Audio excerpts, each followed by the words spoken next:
Nematodes don't wait for stress, they create it. And in Australian turf, the pressure isn't seasonal, it's constant. The population dynamics of nematodes is more relevant for turf managers because the nematode that's been studied the most, the sting nematode, we know from the US nematode the life cycle is very short. Within 1 month it goes through a full life cycle, so it can multiply very quickly. The issue for turf managers is what I've found in my study of population dynamics is that it will reproduce all year round. And that's the difficult part to manage, is that at any time that we test, we'll find juvenile nematodes and indications that it's continually reproducing. And for sting nematodes, or veriform or worm-shaped life stages, feed on plant roots. What drives these fluctuations? The answer isn't what most would expect. It seems that soil temperature has the biggest effect, and it was actually surprising to find that with the southern sting nematode that the populations increased during winter and into spring.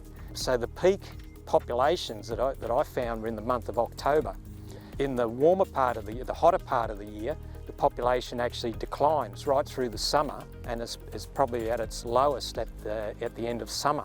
The sting nematode begins life as an egg, hatches into a juvenile, J2, that feeds on root hairs, and molts through 2 more stages, J3 and J4, feeding on the growing tips before reaching adulthood. That has implications for when it's feeding as well, because most of the nematode feeding occurs when it's multiplying, when the juvenile stages are molting and growing, and when females are laying eggs.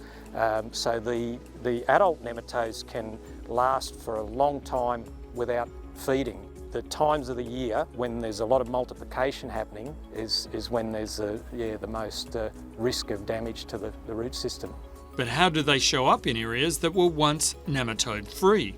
This is a really big issue for our industry as a whole, because the nematode is an introduced species and it has spread rapidly. The thing about it is the nematodes don't move very far by themselves. They need human intervention to move. So it's usually when they're moved in infested turf and soil, and often it's when turf is transplanted.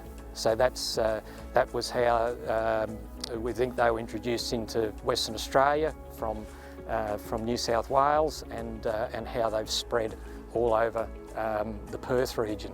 Nematodes are often described as aquatic animals, or more accurately, animals that require a film of water to move. Spreading soil around will move the nematode, and we do find they will gradually move across sites, but it's also important to remember that they can be carried in water.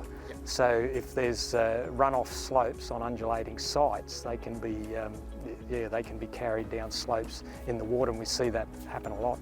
First detected in Newcastle in 1975, sting nematodes had made their way by 2015 to over half of Perth sports fields, 3,800 kilometres away. Then in 2020, they found their way from Melbourne to the Gabba, not by nature, but by us. When biosecurity slips, they move, and when they move, they stay.